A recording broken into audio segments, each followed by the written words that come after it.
नमस्कार मंडळी, तुम्हा सर्वांचं नवीन एका व्हिडिओमध्ये खूप खूप स्वागत आहे. आता तुम्ही थंबनेलला तर पाहिलेलंच आहे, गरम पाण्यामध्ये भेंडी त्याचबरोबर शेंगदाणे टाकून.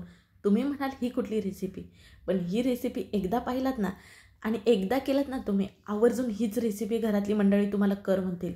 एवढी परफेक्ट, अगदी हॉटेल स्टाईल आजची रेसिपी असणार आहे. रेसिपी हॉटेलमध्ये जरी महागडी मिळत असली तरीसुद्धा घरी आपण ना स्वस्तात करणार आहोत.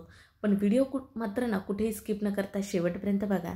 चला तर मग वेळ न करता आजच्या व्हिडिओला सुरुवात करूया. सुरुवातीला आजच्या रेसिपीसाठी हवेत आपल्याला भेंडी. तर इथं वजनी प्रमाण 200 ग्रॅम इतकीही मी भेंडी घेतलेली आहे. भेंडी अगोदर स्वच्छ अशी धुवून घेतलेली आहे, पुसून घेतलेली आहे. अगदी नाही धुवून घेतला तरीसुद्धा चालेल, आपण गरम पाण्यामध्ये टाकून घेणारच आहोत ही भेंडी. घेतलेली भेंडी ना अशी ताजी, हिरवीगार आणि एकसारखी लांब अशी घ्यायची, म्हणजे ती किडकी नसते. आता ही भेंडी ताजी आहे की नाही ओळखण्यासाठी भेंडीचा शेंडा असतो ना, तो असा मोडायचा बघा. पटकन मोडला जातो, म्हणजे ही भेंडी आपली ताजी आहे समजायचं. आणि जर भेंडीचा शेंडा लवकर मोडला गेला नाही, नरम असा वाटला तुम्हाला, मग समजायचं ही भेंडी शिळी आहे. आता चला आपण गॅसकडे वळूया. तर गॅसवरती कढईमध्ये बघा 2 ग्लास पाणी गरम व्हायला ठेवलं होतं. मग आपण घेतलेली भेंडी ह्या पाण्यामध्ये घालणार आहोत. भेंडीला बघा हलकेसे काठे असतात. गोळ्या भेंडीला जरा कमी असतात, पण भेंडी जर निबार असेल तर वर काट्यासारखं भेंडीला असतं बघा. शिवाय भेंडीसुद्धा आपली नरम होते, त्यामुळे गरम पाण्यामध्ये आपल्याला घालून घ्यायची आहे. आता भेंडी घालून घेतली, त्याचबरोबर आता आपल्याला इथं घालायचे आहेत अर्धी वाटी इतके शेंगदाणे. तर शेंगदाणे हे मी भिजत घातलेले नव्हते ना, म्हणून इथं जरा हे शिजवून घेणार आहे.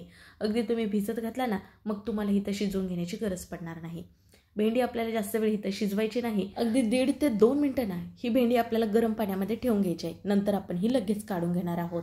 भेंडी का नाही पाण्यावरती तरंगत असते, तर आपल्याला ना खाली सारखी सारखी अशी दाबून घ्यायची आहे, म्हणजे ती गरम पाण्यामध्ये ना राहील म्हणून. ही भेंडी ना साधारण 2 ते 3 मिनटं ह्या पाण्यामध्ये होती.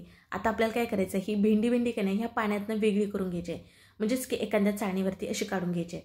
आणि जे शेंगदाणे आहे ना ते आपण आणखीन जरा शिजवून घेणार आहोत, एक 4 ते 5 मिनटं, कारण शेंगदाणे चांगल्या प्रकारे फुलायला हवे. बघू शकता, एक 3 ते 4 मिनटं हे शेंगदाणे इथे शिजवून घेतलेत, छान प्रकारे फुललेत. अगदी तुम्ही भिजत घातलात ना, मग तुम्हाला शिजवून घेण्याची गरज पडणार नाही बरं का. असे आपले हे शेंगदाणे फुलले की गॅस बंद करून घेऊयात आणि हे शेंगदाणे ना काढून घेऊयात एखाद्या डिशमध्ये. आता बघा, जी भेंडी आपण ह्या चाळणीवरती काढली होती त्याच्यातलं पाणी आपल्याला निथळून घ्यायचं आहे. भेंडी बघा करायचं म्हणलं की बरेच जण पुसून घेतात. का भेंडीला जरी ओलसरपणा राहिला तर भेंडी चिकट शेंबड्यासारखी म्हणतात बघा, अगदी तशी राहते म्हणून. पण आता आपल्याला इथं ही पुसून वगैरे घेण्याची गरज पडणार नाही. अशीच आपण ही भेंडी वापरणार आहोत. आता भेंडी बघा, ही तुम्हाला मी अशी दाबून दाखवते, हलकी नरम झाली बघा, तुम्हाला इथं समजत असेल. आणि छान ना स्वच्छ आपली झालेली आहे भेंडी. बघा, कुठलीही भाजी जर बाजारात आणली, तुम्ही करण्याच्या अगोदर थोडंसं मीठ टाकून गरम पाण्यातनं काढला ना, ती छान प्रकारे स्वच्छ होते बरं का. म्हणजे कुठलेही त्याच्यावरती कीटकनाशक किंवा फवारणी वगैरे औषधाची केलेली असेल तर गरम पाण्यामुळे ती निघून जाते. त्याच्यामुळे गरम पाण्यातनं कुठलीही भाजी असू द्या, तुम्ही थोडंसं मीठ टाकून काढून घ्या, छान स्वच्छ होते. अशाच प्रकारे भेंडीसुद्धा बघा गरम पाण्यातनं काढल्यामुळे छान हिरवीगार झाले बघा, रंग किती गडद आलाय. आता ही भेंडीचा बघा पाठीमागचा पुढचा जो भाग असतो तो काढून घेतलाय. एका भेंडीचे 3 असे तुकडे करून घेतलेत आणि मध्येतनं अशी चीर मारून घेतले, म्हणजे आपल्याला भेंडी किडकी आहे का नाही हे सुद्धा समजतं. शिवाय आपण जो मसाला करणार आहे तो आतपर्यंत गेल्यानंतर ना तो छान चवीला लागतो. अशा पद्धतीत भेंडी आपल्याला कापून घ्यायची आहे. सर्व भेंडी कापलेली आपण बाजूला ठेवली. नाही तर एक मिक्सरचं भांडं घेतलंय आणि आपण जे शिजवून घेतले शेंगदाणे होते बघा, ते पूर्णपणे थंड झालेत. मग मिक्सरच्या भांड्यामध्ये काढून घेतलेत. एक त्याच्यामध्ये हिरवी मिरची घातलेली आहे आणि मिक्सरला ना आपण भरड असं सुरुवातीला वाटून घेतलं. आता थोडंसं पाणी घालून ना एकदम पेस्ट करून घ्यायचे. तुम्हाला हवं तर तुम्ही ह्याच्यामध्ये जिरे घालू शकता, लसूण घालू शकता, कोथिंबीर घालू शकता. आज आपण ना लसूण कांदा न वापरता स्टाईल घरगुती पद्धतीत स्वस्तात आज आपण करत आहोत भेंडी मसाला.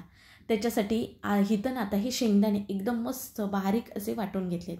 आता जरा आपण हे बाजूला ठेवूयात आणि दुसऱ्या एका वाटीमध्ये बघा अर्धी वाटी इतकं घट्ट दही घेतलेलं आहे. जर अगदी जास्तीचंच आंबट असेल तर पाव वाटी दही घेतलात तरीसुद्धा चालेल. अगदी मीडियम दही आंबट असेल ना तर अर्धी वाटी घेऊ शकता. अगदी काहीच आंबट नसेल मग 1 वाटी घेतलात तरीसुद्धा चालेल. आता दही घातल्यामुळे आपली छान ग्रेव्ही होणार आहे. अगदी दहीचं प्रमाण वाढवलात तरीसुद्धा चालेल, हरकत नाही. आता दही फेटून घेतल्यानंतर आपण ह्याच्यामध्ये काही मसाले घालणार आहोत. ते म्हणजे बघा अर्धा चमच धना पावडर, अर्धा चमच गरम मसाला, 1 चमच कांदा लसूण मसाल्याला घातलेला आहे, पाव चमच इतकी हळद घातले आणि सर्व ना आपण ह्या दह्यामध्ये छान प्रकारे मिसळून घेणार आहोत. जर आता इथं आणखीन दुसरा कुठला मसाला वापरायचा असेल तो वापरला तरीसुद्धा चालेल. जसं की बरेच जण बिर्याणी मसाला, पनीर मसाला असं वापरतात. तर तुम्हाला कुठला मसाला आवडत असेल तर तो तुम्ही इथं वापरू शकता. बघा ह्याच्यामध्ये गुठळ्या होतात ना, म्हणून छान प्रकारे मस्त स्मूथ असं हितं आपलं हे दहीमध्ये सर्व मसाले मिसळून झालेत. आता आपण हे जरा बाजूला ठेवूयात. तोपर्यंत आता आपण गॅसकडे वळत, तर गॅसवरती कढई ठेवले, एक पळी तेल घातले आणि जी भेंडी बघा आपण चिरून बाजूला ठेवली होती ती संपूर्ण भेंडी ह्याच्यामध्ये घालून घेतले. एक पाव चमच इतकी हळद घातले आणि ही भेंडी ना तेलामध्ये फ्राय करून घेणार आहोत. भेंडी तेलामध्ये फ्राय करून घेतल्यामुळे तिची चव आणखीन वाढते आणि छान इथंच आपली भेंडी नरम होते बरं का. कुठलीही भाजी करण्याच्या अगोदर जर ती परतून घेतली ना, जसे की पनीरची भाजी करण्यासाठी आपण पनीर अगोदर फ्राय करून घेतो, मग त्याची भाजी करतो, जेणेकरून पनीर छान लागतात ना, तसेच बघा भेंडीसुद्धा इथं फ्राय करून घ्यायची. बघा हलके भेंडीला डाग आलेत, म्हणजेच की आपली भेंडी इथं फ्राय झालेली आहे. आता ही फ्राय झालेली भेंडी आपण बाजूला काढून घेऊयात. त्याच कढईमध्ये ना आपण आणखीन थोडंसं तेल घालूयात, म्हणजेच की अर्धी पळी इतकं. थोडेसेच आपल्याला जिरे घालून घ्यायचे आहेत, एक पाव चमच इतके. आणि बघा मिक्सरला आपण मिरची आणि शेंगदाणे ह्याची पेस्ट केली होती ती घालून घेणार आहोत. आता हॉटेलला काय करतात माहिती आहे का, काजू भिजत घालून ना काजूची पेस्ट घालतात, पण आपण घरगुती पद्धतीत करत आहोत आणि स्वस्तातसुद्धा व्हायला हवी का नाही, म्हणून इथं ना मी शेंगदाणे शिजवून त्याची पेस्ट वापरले, पण टेस्ट भारी येते बरं का. आता बघा ही आपली प्युरी ना तळायला लागते शेंगदाणे असल्यामुळे.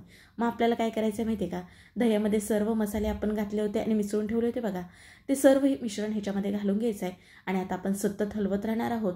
ह्याच्यातलं तेल सेपरेट वेगळं होसपर्यंत ना आपल्याला हलवत राहायचं आहे. गॅस मात्र बारीक ठेवायचा आहे बरं का, म्हणजे शेंगदाण्याचा जो कच्चापणा आहे तो निघून जाईल. आता जर तुम्हाला ह्या भाजीमध्ये कांदा वापरायचा असेल, लसूण वापरायचं असेल, तर बघा सुरुवातीला तेल टाकून जिरे टाकल्यानंतर तुम्हाला कांदा किंवा लसूण ठेचून घालायचं आहे आणि मग बाकीचं तुम्ही जसं शेंगदाणे पेस्ट घातली आपण, परत हे दह्यामध्ये मसाल्याची पेस्ट केले घातली ते घालू शकता. आता बघा चव आणखीन छान यावी ह्याच्यासाठी नाही तर मी एक मध्यम आकाराचा टॅमॅटो अशा फोडीच केलेल्या आहेत त्या घातल्यात. अगदी तुम्ही टॅमॅटोची प्युरी करून घातलात तरीसुद्धा चालेल, पण टॅमॅटो इथं आपला गळला जातो. आणि बघा टॅमॅटो घातल्यानंतर त्याच्यामध्ये चवीनुसार मीठसुद्धा घातलेलं आहे बरं का, म्हणजे टॅमॅटो लवकर नरम होतो.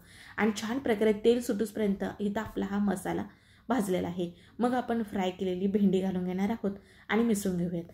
ह्याच्यामध्ये ना आपल्याला जरासुद्धा पाण्याचा वापर करायचा नाही. जी आपली इथं ग्रेव्ही आहे त्याच्यामध्येच ही भेंडी आपल्याला शिजवून घ्यायची आहे. भेंडी तशी तर आपण अगोदर शिजवून गरम पाण्यातनं काढून घेतले, शिवाय फ्राय करून घेतल्यामुळे ती शिजलेलीच आहे. भेंडी का नाही जास्तीची शिजवून घ्यायची नाही बरं का, एक जरा 5 ते 10% इतकी कच्ची ठेवायची, म्हणजे खायला छान लागते. बाकी तुमची आवड, तुम्हाला जर जास्त शिजलेली भेंडी आवडत असेल तर आणखीन थोडीशी शिजवून घेतलात तरीसुद्धा चालेल. वरून बघा बारीक चिरली कोथिंबीर आणि कस्तुरी मेथी घालून घेतली. आता काय करायचं, आपल्याला ह्याच्यावरती झाकणसुद्धा ठेवायचं नाही, झाकण ठेवलं तर पाणी सुटेल, त्यामुळे का नाही आपल्याला हे असंच ठेवायचं आहे एक 2 ते 3 मिनटासाठी. ह्याच्यातलं छान प्रकारे तेल सुटतं बघा, म्हणजे समजायचं ही भाजी आपली शिजली. आता बघा एक 2 ते 3 मिनटानंतर रिझल्ट तुमच्या समोर आहे, तुम्हाला दिसतच असेल हे ग्रेव्हीमधलं तेल सुटलेलं आहे आणि मस्त भेंडी इथं आपली दिसते बघा. आता इथं आपल्याला गॅस बंद करून घ्यायचा आहे. तुम्हाला आणखीन चटपटीत असा फ्लेवर हवा असेल तर इथं ना एक थोडंसंच लिंबाचा रस पिळा तरीसुद्धा चालेल, पण ऑलरेडी आपण दही वापरलेलं आहे, टॅमॅटो वापरलेला आहे, म्हणून आता मी वापरणार नाही. आता अगदी बघूनच खाऊ शिका अशी तुम्हाला झाली असेल. हॉटेलमध्ये महागडी मिळणारी भेंडी मसाला आपण घरी स्वस्तात केलेला आहे बरं का. तुम्ही चपाती भाकरी अगदी राईससोबत जरी खाल्लात ना तरीसुद्धा खायला भन्नाट लागते. मी सांगते ना, म्हणून नक्की करून तुम्ही मला कमेंटमध्ये कळवा तुमच्या घरी आवडली का. भेंडी मसाला करण्यासाठी जास्तीचा खटाटोप, जास्तीचं वाटण काहीच करावं लागत नाही. नेहमी त्याच पद्धतीत भेंडीची भाजी खाऊन कंटाळाला असेल तर ही एकदा वेगळ्या पद्धतीत भेंडी मसाला करून बघा. अगदी घरातील मंडळी एकदा खाल्ल्यानंतर तुम्हाला परत म्हणतील भेंडी मसाला तसाच कर, एवढी मी तुम्हाला गॅरंटी देऊन सांगते. चला मग व्हिडिओ कसा वाटला कमेंटमध्ये सांगा. व्हिडिओ जरा सुद्धा आवडला तर पटकन एक लाईक ठोका आणि हो असे छान व्हिडिओ पाहण्यासाठी चॅनलला सबस्क्राईब करा, व्हिडिओ आपला शेअर करा, म्हणजे ते सुद्धा करून पाहतील. चला मग पुन्हा भेटू नवीन रेसिपीमध्ये, तोपर्यंत बाय.